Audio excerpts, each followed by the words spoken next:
Welcome back.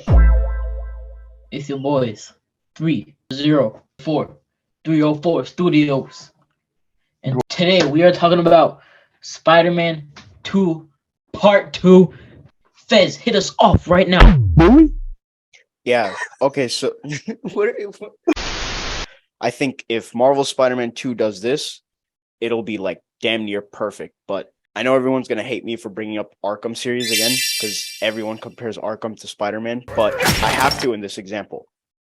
When you think about Arkham and what makes it so like good and why everyone loves it, is that one meme that went viral a few years ago from like IGN where it was like everybody was saying, "Oh, this game really makes you feel like Batman." You feel eerily like Batman. The player really feel like Batman. Could feel more Batman. It does feel like we were feel like Batman.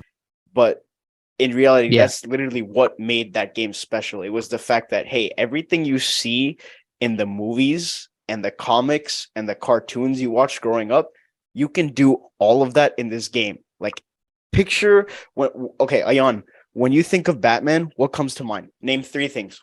Gadgets, Grapple hook. batarang. Yeah, those 3 things, all of the things we just mentioned: Batmobile, Batarang, sneaking around, combat. When you think of Batman, these are the things you think of.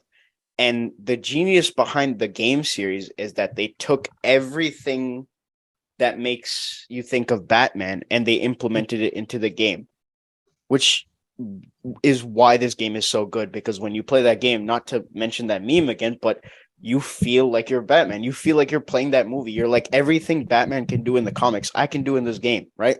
That's why it's so immersive. Now, if you take that aspect of Arkham and implement that into any other superhero game, you're destined to do well.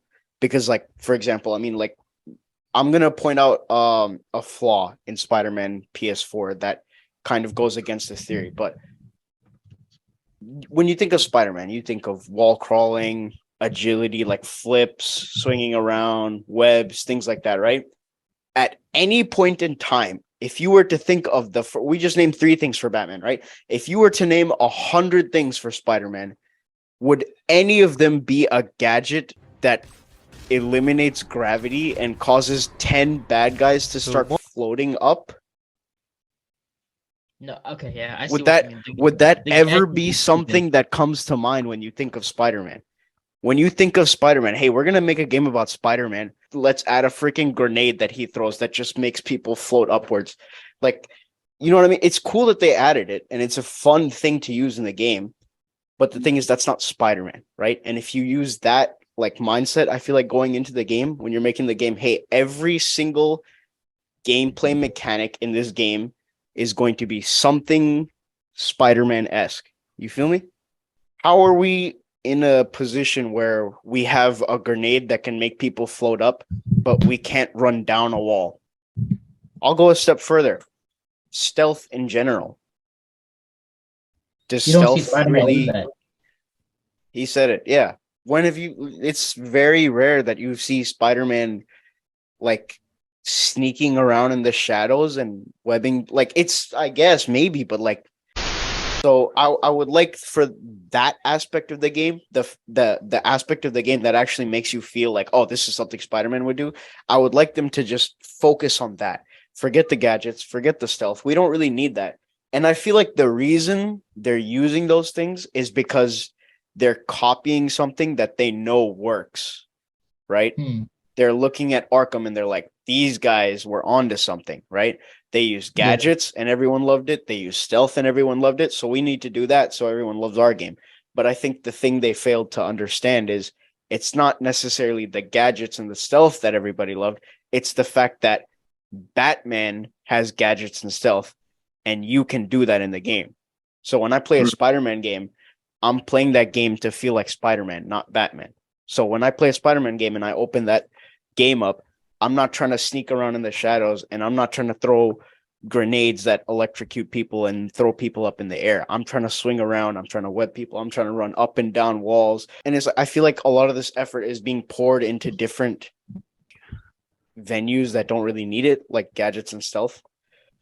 But that's just my freaking, my complaint. Anyways, I've been rambling for a minute. So, Ayaan, you said you had a concern for Spider-Man PS5. Well, go ahead and My that one off. concern. Oh, wait. If you don't, if you see IGN's post, what he says is that the gameplay footage is like nothing compared to what the game actually is and what's in it. Saw that, yeah. Yeah, so what my concern is like if they have that much stuff in the game, like how are they gonna fit it all in? Like, I don't want them. In the first trailer for Spider-Man 2, right? We see Kraven and Venom. It looks like Kraven's gonna be a big part of the game. Yeah. But based on the trailer, it looks like Lizard Man might also be a big part of the game. And I hope that they don't focus too much on Lizard Man, that they take away time from Venom. Yeah. They have so much on their plate that I'm not saying that they're going to mess it up because they're great developers, but it is a genuine concern. Like, hey, how are they gonna pace all of this into one game and ensure that each of these aspects of the game gets their own time to shine, gets their own yeah. Mazz, did you have anything else you wanted to say? I think my main concern is Before we go into that, I just wanted to say one thing. Oh,